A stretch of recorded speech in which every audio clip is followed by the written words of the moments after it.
Olá pessoal, tudo certo? Hoje nós vamos falar sobre a biografia de Fyodor Dostoiévski. E o meu nome é Caio e quero apresentar para vocês essa biografia. Antes de mais nada, peço que, se você gostar do vídeo, né, que se inscreva no canal, se não for inscrito, que dê o like e que possa aí fazer algum comentário e possa me seguir também nas redes sociais, no Instagram, né, o arroba Caio de Souza Casaroto, com Z e dois T's, o Casaroto. Então, vamos falar um pouco da biografia e vou apresentar para vocês é, no que eu me baseei para falar da biografia de Dostoiévski. Basicamente, este livro, que é um calhamaço, né, do Joseph Frank, Dostoiévski, um escritor em seu tempo, a biografia, né, essa publicada pela Companhia das Letras, é um condensado. Na verdade, saiu em alguns volumes, se não me engano, 3 volumes, 3 ou 5 volumes, se não me engano, e foi condensada nessa obra de mais de 1000 páginas. Né? Essa obra do Joseph Frank, que traz a foto do próprio Dostoiévski na fase final da sua vida, né? Na faixa dos 50 anos aproximadamente.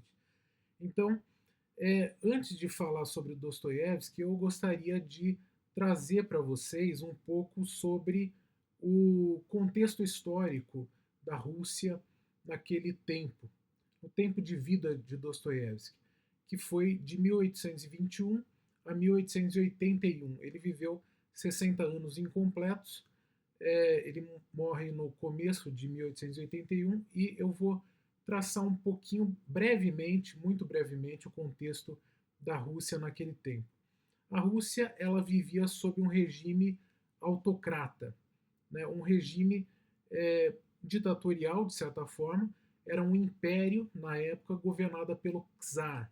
O czar era o imperador, né?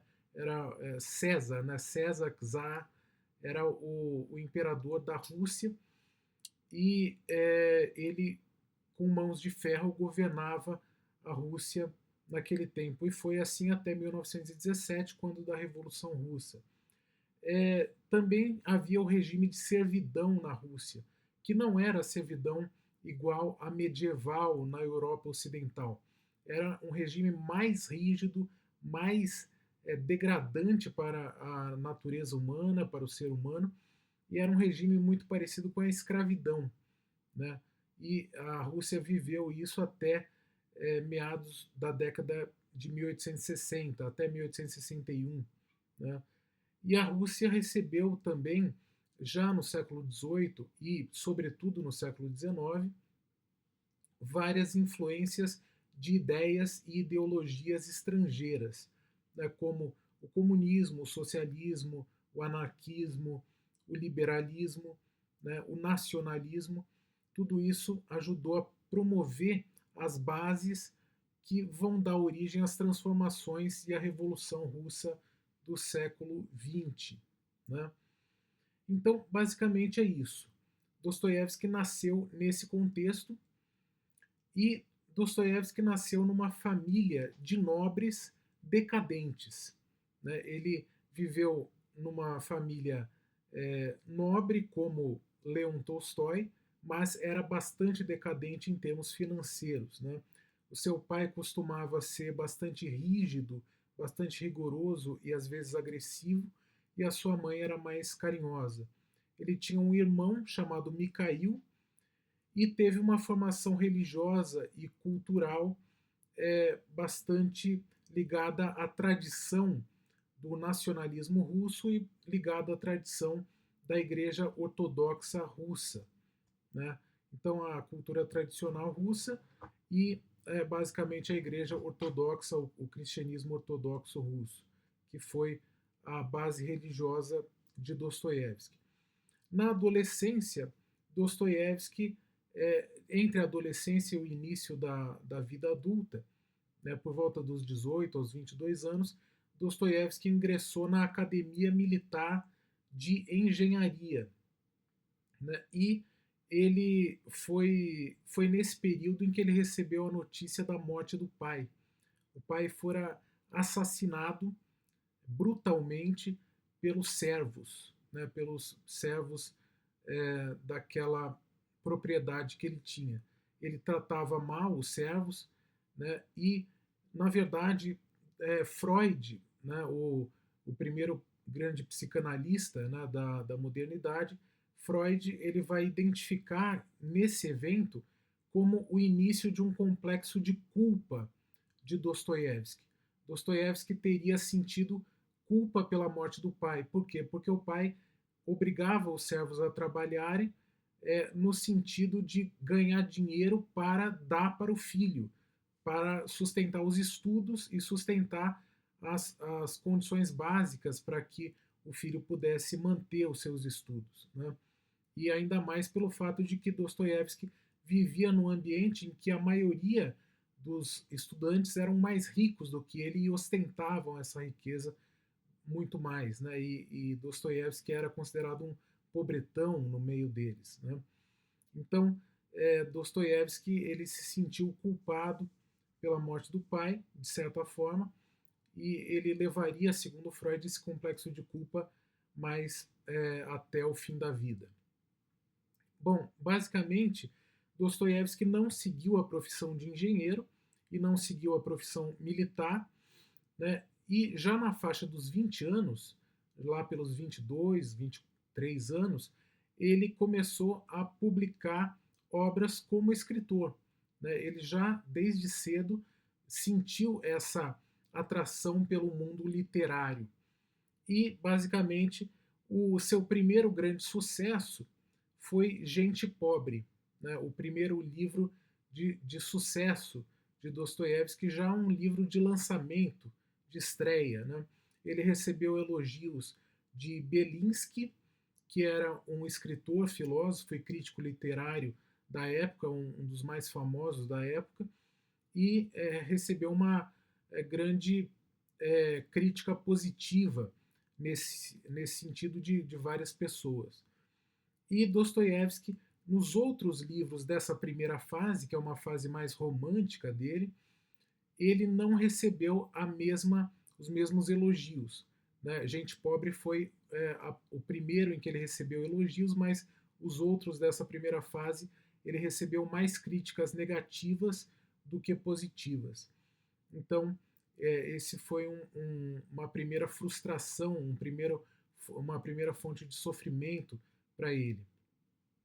Dostoiévski ele havia sido relativamente influenciado por ideologias ocidentais, como o socialismo, como ideologias mais revolucionárias do seu tempo, e ele ingressou no círculo Petrachevski, num círculo de intelectuais revolucionários, que buscavam, sobretudo, o fim da servidão e a destituição do czar da época. Então, essa era a grande visão do círculo Petrachevski. Era um círculo revolucionário que buscava uma transformação social e política da Rússia. E Dostoiévski, juntamente com os outros do círculo, foram presos, né, porque um infiltrado no círculo era da polícia secreta russa e eles foram presos. E Dostoiévski foi preso, juntamente com os outros, na fortaleza de Pedro e Paulo, né, numa das mais famosas fortalezas da Rússia. E ali ele foi condenado à morte. Né? É isso mesmo. Dostoiévski foi condenado à morte em 1849, né?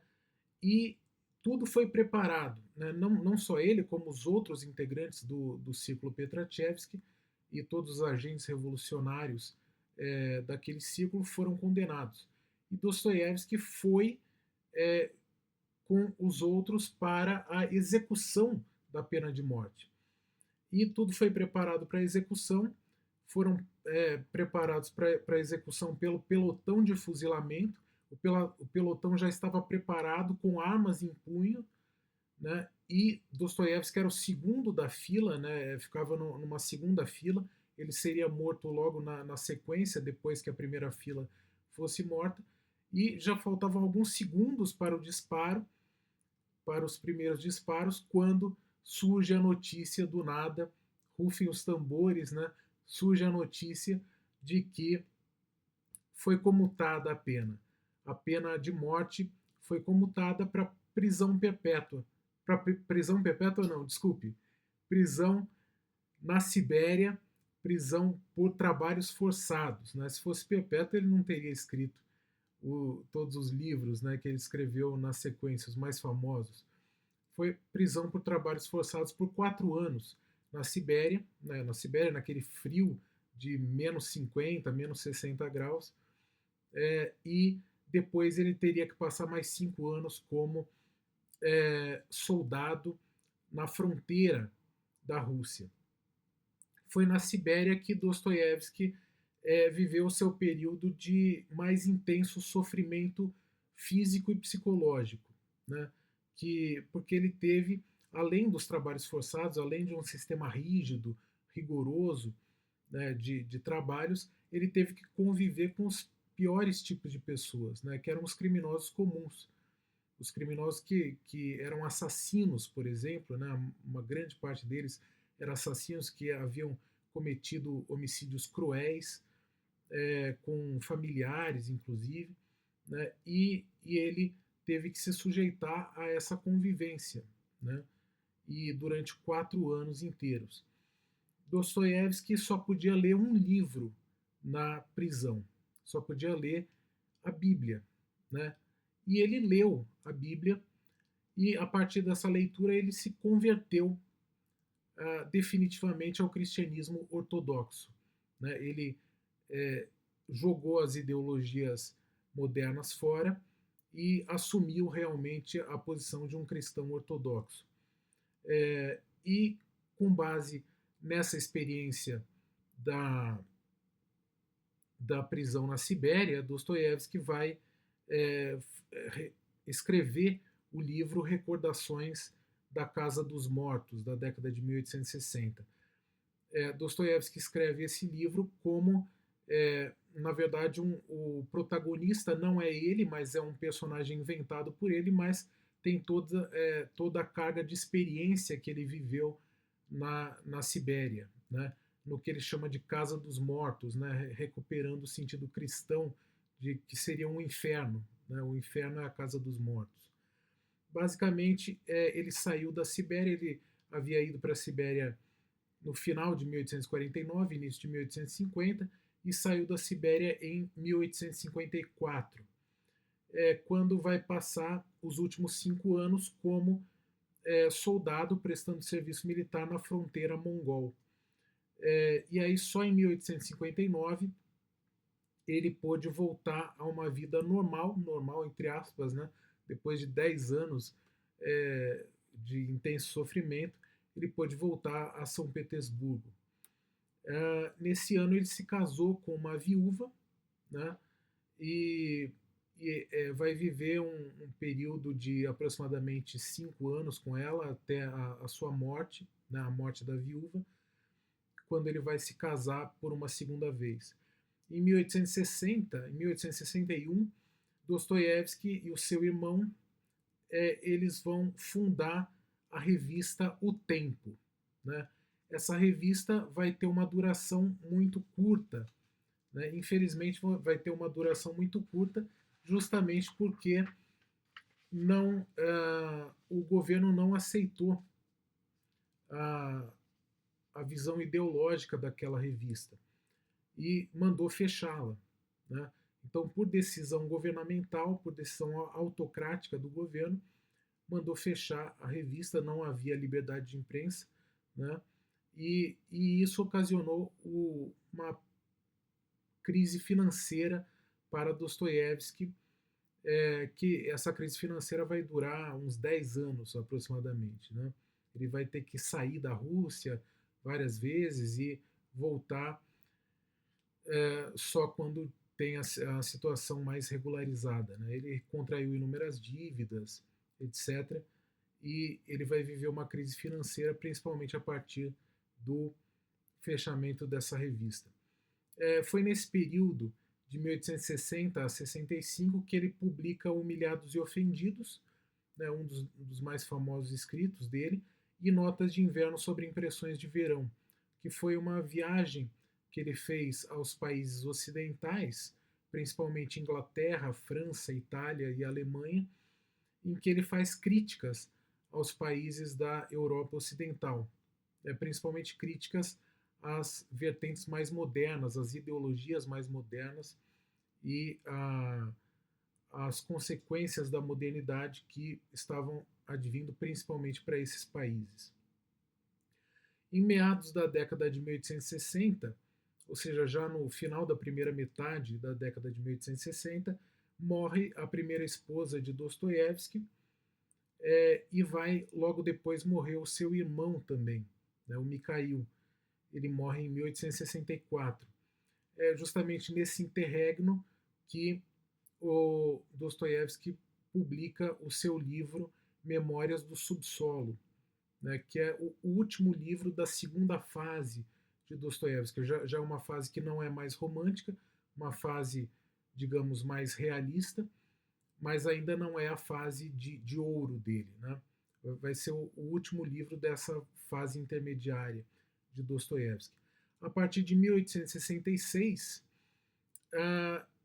começa uma fase mais, justamente a fase de ouro dele, que vai durar 15 anos até a sua morte, né? De 1866 até 1881. E justamente com a publicação do seu famoso livro Crime e Castigo. Né?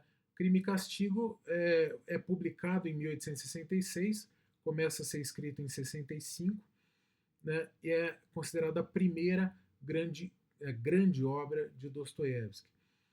Nesse período ele conheceu uma estenógrafa, justamente porque ele tinha que escrever em tempo muito rápido, então ele precisou dos trabalhos de uma estenógrafa, e essa estenógrafa, chamada Anna Grigorievna, né, ajudou Dostoiévski a escrever Crime e Castigo. Né? E depois da publicação do livro, Dostoiévski ele vai, né, ele já era viúvo na época, ele vai pedir a mão da Anna Grigorievna em casamento, né, e até de uma forma inusitada e criativa, né?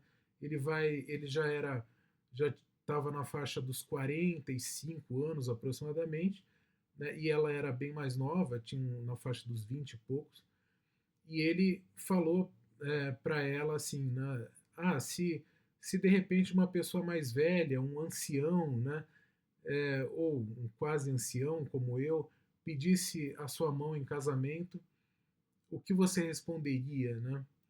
E ela disse que se ela gostasse da pessoa, responderia que sim. E ele pediu então, né, então eu peço a sua mão em casamento, então, e ela aceitou. Então foi bastante criativo e inusitado, né? Devido à enorme instabilidade financeira de Dostoiévski e da família, né, que estava se formando na época, e em meio às dívidas que ele tinha, que eram dívidas de jogos, dívidas em relação à questão da antiga família dele, né, da família da ex-mulher. Então, várias dívidas que ele tinha, ele teve que sair da Rússia.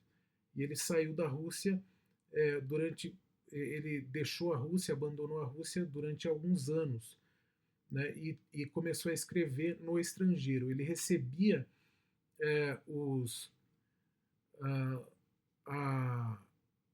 ele recebia o dinheiro que tinha pelas publicações dos livros no estrangeiro, né, em bancos no estrangeiro, que eram enviados pelas editoras da Rússia. Basicamente, nessa fase, ele escreveu O Jogador, de 1867, que foi Dostoiévski retrata um problema que ele mesmo tinha, né, que era o vício em jogos de azar. Né? Ele, além do sofrimento pela epilepsia, tinha o sofrimento de ser viciado em jogos de azar, principalmente na roleta, né? E ele praticamente gastava todo o dinheiro que ele recebia, muitas vezes na roleta, né? E razão pela qual não conseguia arcar com as dívidas dele.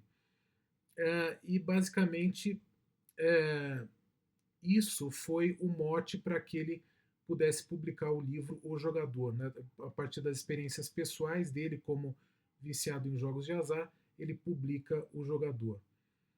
Nessa fase em que viveu com Ana Grigorievna e seus primeiros filhos, alguns dos filhos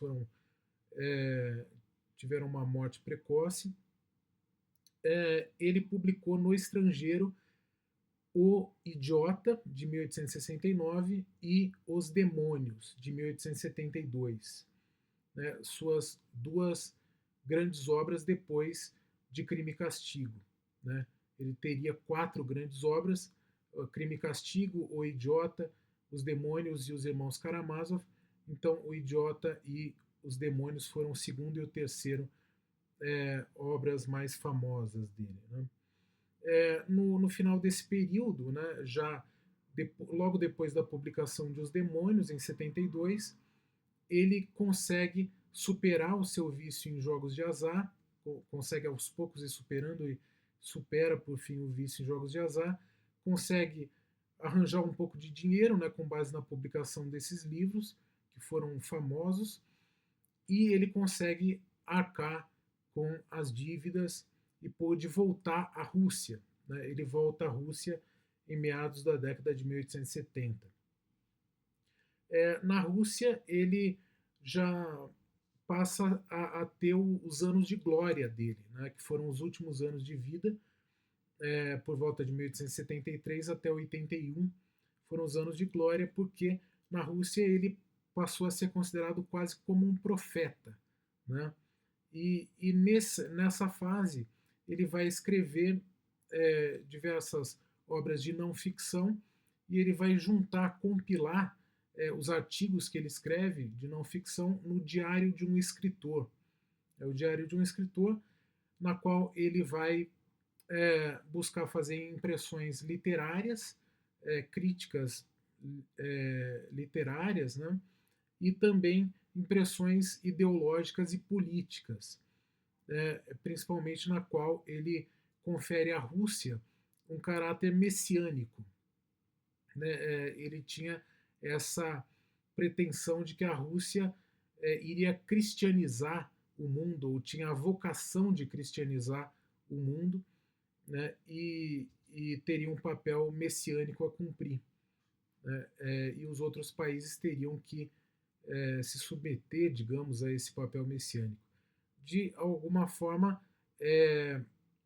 Dostoiévski exaltava o nacionalismo e exaltava a Igreja Ortodoxa ao mesmo tempo, né, naquilo que foi a base cultural e religiosa da sua formação desde a infância.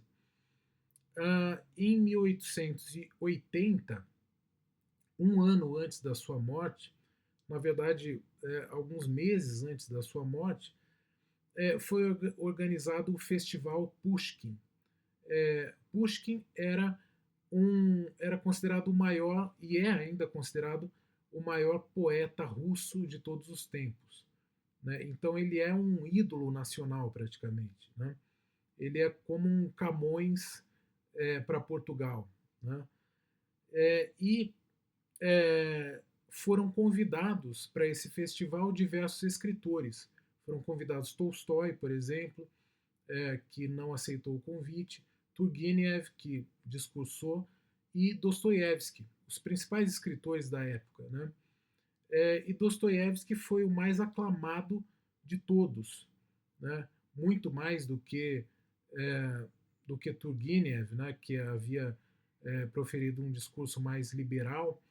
Dostoiévski vai proferir um discurso para milhares de pessoas que estavam presentes, exaltando o nacionalismo místico, né, da Rússia. Esse nacionalismo místico com o papel russo messiânico de cristianizar o mundo.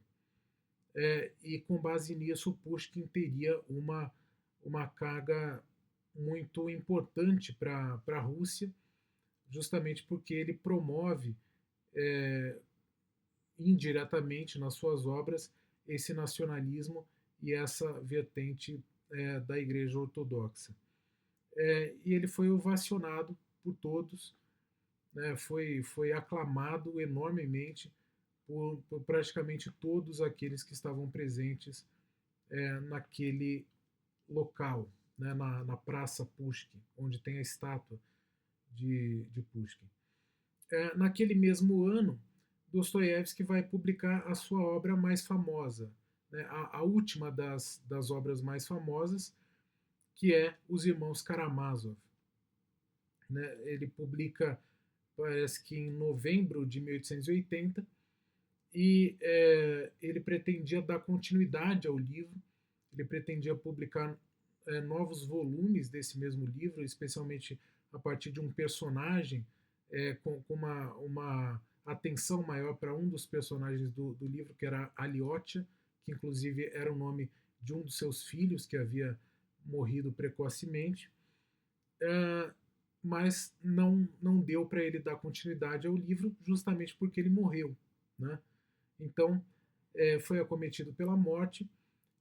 Dostoiévski morreu em 9 de fevereiro de 1881.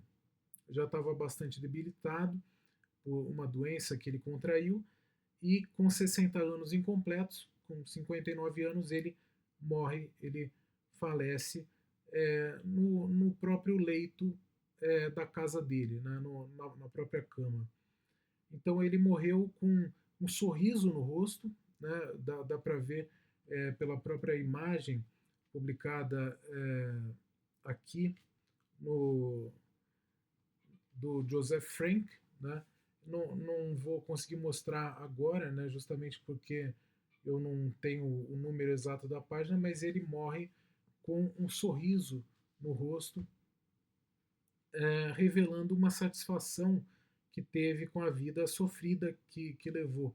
Né? Conseguiu superar os sofrimentos que teve com a epilepsia, com a prisão na Sibéria, com as dívidas, com os jogos de azar, com a morte dos filhos, de familiares, né? Com todos os sofrimentos ele conseguiu superar tudo isso e ter uma morte tranquila e feliz, de certa forma. Né?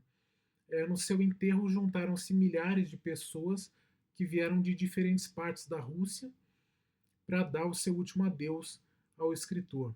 Né? Então também ele foi aclamado no momento da morte. Até hoje, Dostoiévski é lembrado como um dos maiores escritores de todos os tempos. Né? E é muito bem lembrado. Eu tenho uma preferência muito grande por Dostoiévski, né? E realmente é um autor que vale a pena ser lido, praticamente toda a sua obra, né? Desde da primeira fase, a segunda fase, principalmente as obras da última fase dele, dos 15 últimos anos, são primorosas. Né? Bom, é isso, pessoal. Eu vou me despedir aqui e peço para vocês, se gostaram, dar o like, se inscrever, comentar, compartilhar e dar uma olhada nas minhas redes sociais no Instagram, tá bom? Um abraço, até a próxima. Tchau, tchau.